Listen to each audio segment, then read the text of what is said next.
জান্নাতে যাওয়া সহজ, এটারে কেন কঠিন বানান আপনারা? বাপ মারা গেলে 3 দিন 40 কেন করেন? কেন ইসলামটাকে কঠিন বানান?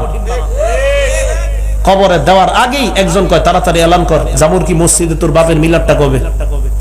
এলান করে দে কবরস্থানে। আর এলাকার সবচেয়ে সম্ভ্রান্ত ব্যক্তিরা এই পচা এতিম মিসকিনের খাদ্যটা খাওয়ার জন্য ভিক্ষুকের মতো মসজিদে খাড়ায় থাকে। সবচেয়ে সম্ভ্রান্ত ব্যক্তি। লজ্জা শরম করেন আপনার? আমারে বলতে পারেন না আমি খাই না। যেদিন থেকে ওলামা উস্তাদরা বলছে এগুলা খাইলে দিল মইরা যায়, আমার মনেও নাই কবে খাইছি সর্বশেষ। এই জন্য আমি জোর দিয়া বলতেছি। কি মরা ব্যক্তির বিরিয়ানি বলবেন আর কি সিন্নি আর জিলাপি বলবেন, কয় বছর খাই না আমার মনেও নাই।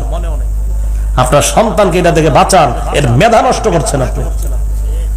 এতিমদের খাবার ভিক্ষুকের মতো বড় লোকরা এসে খায়। আর দেখবেন এই খানাটা খুব আগ্রহ নিয়ে যায়, যে এটা একটা মানে খুব স্পেশাল, আগ্রহ নিয়ে যায়, শরম লজ্জাও নাই। বরকতি না? এই 3 দিন 40 এগুলো বেদাত। বলেন কি এই বেদাত করা যাবে না? করবেন? আর না তো কইতেছেন আপনার আব্বা মারা গেল করবেন। এই বেদাত থেকে সমাজ বাঁচান, ইনশাআল্লাহ ঈমান পাকাপোক্ত করে জান্নাতে যেতে পারবো আমরা। তো নবীজি সাল্লাল্লাহু আলাইহি সাল্লাম বললেন হাউজে কাউসারের সামনে আমি বলবো কি এরা বেদাতি করছে, যা সরা, দেখতেও চাই না চেহারা। এবার বুখারী শরীফের একটা হাদিস শুনেন, যারা ভণ্ড পীরদেরকে খানকা বানানোর জন্য জায়গা দেন, আপনারা শুনেন মন দিয়ে। নবীজি বলেন মান আহদাসা হাদাসান আও আওয়া মুহদিসা, বুখারী শরীফের 1870 নম্বর হাদিসের বর্ণনা। নবীজি বলেন কেউ যদি বেদাত বানায় ইসলামের মধ্যে, অথবা কোন মানুষ যদি বেদাতিকে জায়গা দেয়, আশ্রয় দেয়, প্রশ্রয় দেয়, কেউ নি হুজুর আমার একদম জানের জান পিসাব, তো এটা জায়গা দিছি, আমার এক কাটা জায়গা দিয়ে দিছি, তো উনি খানকা খুইলা বেদাতের গোডাউন খুইলা এই জায়গায় খুলছে।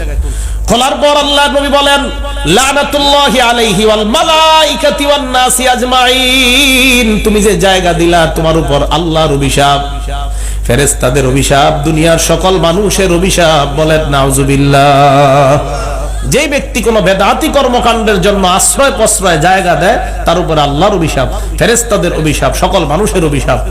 জামুর কি এলাকাটা আল্লাহ যেন বেদাত মুক্ত এলাকা বানায় দেয়, পুরা বাংলাদেশকে আল্লাহ বেদাত মুক্ত বানায় দেয়। আমাদের দেশে 90% মুসলমান, আমরা দাবি করি আমাদের দেশের মতো বেদাত ইন্ডিয়া পাকিস্তানও আছে, কিন্তু আমরা সংখ্যা দিক থেকে অনেক কম তাদের চেয়ে। এই সংখ্যা অনুযায়ী আমাদের দেশে বেদাত খুব বেশি। নদীর ওই পারে প্রচুর আছে, আমাদের চিটাঙে প্রচুর আছে, এই এলাকার খবর জানি না। থাকলে চেষ্টা করবেন, নবীজি নিজ হাতে কাটছে, তো বাকিটাকে আমি বুঝাই দিতে কি করবেন? রাসূল করিম সাল্লাল্লাহু আলাইহি সাল্লাম বললেন বেদাতিকে যদি কেউ আশ্রয় প্রশ্রয় দেয়, তার উপর আল্লাহর অভিশাপ, ফেরেশতাদের অভিশাপ, সকল মানুষের অভিশাপ।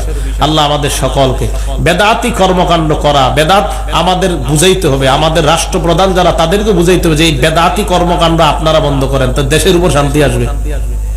সবাইকে বুঝাইতে হবে যে বেদাত শিরিক দেশে অশান্তি আনে, বেদাত শিরিক দেশে শান্তির পথে বাধা। টেলিভিশন সিনেমা তো আসি, কিন্তু শিরিক বেদাত এগুলো শান্তির পথে বাধা। আল্লাহ আমাদের এলাকা পুরা সমাজকে বেদাত মুক্ত সমাজ করার তৌফিক দান করেন। 11 নম্বর কথা, সাহাবায়ে কেরাম যেই জায়গায় বেদাত দেখতেন ওখান থেকে দূরে পালাইতেন। দলিল আবু দাউদ শরীফের 538 নম্বর হাদিস। আব্দুল্লাহ ইবনে ওমর রাদিয়াল্লাহু তাআলা আন এক মসজিদে গেছে যোহর নামাজ অথবা আসর নামাজ পড়তে। যাওয়ার পর দেখো এই জায়গায় বেদাত। আব্দুল্লাহ ইবনে ওমর কয় তাড়াতাড়ি আমার এই জায়গা থেকে সরাও, মানুষরা দলিল দিবে নবীর সাহাবা বেদাতের কর্মকাণ্ডে ছিল। আমি নবীর সাহাবা প্রমাণ হতে চাই না, এই জায়গায় যদি আমি থাকি আমাকে প্রমাণ বানায় তারা বেদাতি কর্মকাণ্ড পরিচালনা করবে। তাহলে বেদাত যেই জায়গায় হয় যদি বাধা দিতে পারেন দিবেন, না পারলে নিজেই পালাবেন। যদি দেখেন আপনি ওই বেদাতের মধ্যে লিপ্ত হয়ে যাওয়ার সম্ভাবনা, বাস ওখান থেকে সরে আসেন। 12 নাম্বার বেদাতের ব্যাপারে উলামায়ে কেরামের বক্তব্য। ইমাম মালিক বলেন কোন ব্যক্তি যদি ইসলামের মধ্যে নতুন একটা বেদাত বানায়, ওই ব্যক্তি কেমন যেন বলতে চায় আন্না মুহাম্মাদান খানা রিসালা, আল্লাহ নবী তার দায়িত্ব পালনে কিছুটা খেয়ানত করে গেছে। নবী খেয়ানত করে যাওয়ার কারণে হযরতে নতুন একটা বানায় ইসলাম পরিপূর্ণ করছে। ইমাম মালিক বলেন ইসলামের মধ্যে নতুন কিছু যদি কেউ বানায়, ওই ব্যক্তি বলতে চায় নবী মনে হয় দায়িত্ব ঠিক মতো পালন কইরা যাইতে পারে নাই, তাই আমি পরিপূর্ণ করলাম।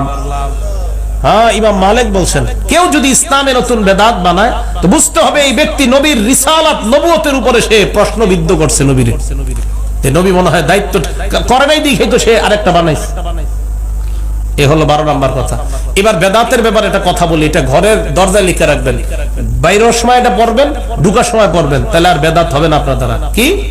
সুফিয়ান সাউরি বলেন, আল বিদআতু আহাব্বু ইলা ইবলিস মিন মাসিয়া, গুনাহ করা, জিনা করা, চুরি করা, ব্যভিচার করা, হত্যা করার চাইতে ইবলিসের কাছে বেদাত খুব প্রিয়।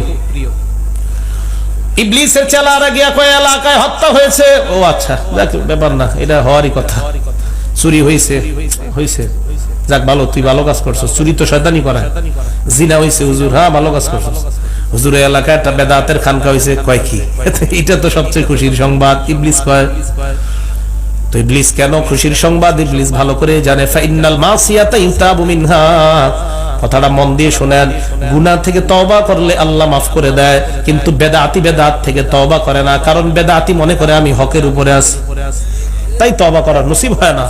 এটা লিখে রাখবেন যে অপরাধ গুনাহ করার চাইতে বেদাত ইবলিসের কাছে প্রিয়। আল্লাহ আমি ঘর থেকে বের হইতেছি, আমার দ্বারা অন্তত কোনো বেদাত যাতে না হয়। বেদাত ইবলিসের কাছে এত প্রিয়, নতুন কেউ বেদাত শুরু করছে, ইবলিস খুব খুশি হয়। কেন? ইবলিস জানে এই লোক তো জীবনে তওবা করবে না, এরে যতই আরিফ বিন হাবিব বুঝাক, এটা আপনার বাপ দাদার মিলাদ, আপনার বাপ দাদার এই দুরুদ, এটা পড়েন না, এটা পড়েন না, এটা পড়েন না, এরপর বলবে থুর আমার বাপ দাদা কি ভুল করছে। ওলামায়ে কেরাম যত বুঝাবে, ভাই এই নিচেরা বানানো দুরুদ এটা বেদাত, এটা করেন না, তারপর বলবে আমার আব্বা কি ভুল করছে, না আপনার আব্বা একদম ফেরেশতা, উনি ভুল করতেই পারে না। এ হলো 12 নম্বর। 13 নম্বর শেষ কথা, এই হাদিসটা মন দিয়ে সবাই শুনলেন, কি ভয়ঙ্কর একটা হাদিস, মুসলিম শরীফের 4678 নম্বর হাদিস। হুযায়ফা ইবনুল ইয়ামান রাদিয়াল্লাহু তাআলা আনহু বলেন, উনি একজন আলেম সাহাবা, কানান নাসু ইয়াসআলুনা রাসূলুল্লাহি আনিল খায়রি ওয়া কুনতু আসআলুহু আনিশ শাররি, জনগণ আল্লাহর নবীকে কল্যাণের ব্যাপারে প্রশ্ন করতেন, শুধু কল্যাণের ব্যাপারে, আমি প্রশ্ন করতাম অকল্যাণের ব্যাপারে, আমি অকল্যাণের ব্যাপারে প্রশ্ন করতাম। আরে আপনি কেন এগুলো করতেন? কয় মা খাফাতা আইয়ুদরিকানি, আমার ভয় হইতো অকল্যাণ যেন আমাকে পেয়ে না বসে, এই জন্য আমি অকল্যাণের প্রশ্ন করতাম বারবার।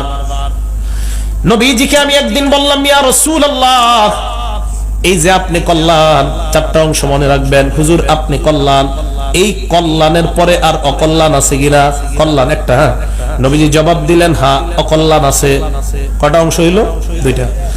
সাহাবা হুযায়ফা বললেন, ফাহাল বাদা যালিকা শাররি খায়রুন, হুজুর এই অকল্যাণের পরে আবার কল্যাণ আছে কিনা? এবার দেখেন নবীজি কয়, হ্যাঁ আছে। বলেন এটার নাম বলেন।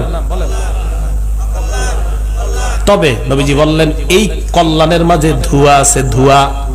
এখানে লাইট জ্বলতেছে, বলেন তো মাঠের মধ্যে একটু ধোঁয়া হইলে লাইটিং এর আলোর মধ্যে সামান্য পরিবর্তন আসবে কি আসবে না?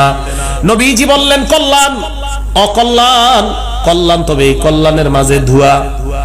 মন দিয়ে শুনেন, সাহাবা বললেন, হুজুর ধোঁয়া আবার কি? বুঝি নাই। হাদিসে ওমা দাখানুহু ইয়া রাসূলুল্লাহ, হুজুর ধোঁয়াটা কি? নবীজি বললেন, কওমুন ইস্তান্নুনা বিগাইরি সুন্নতি,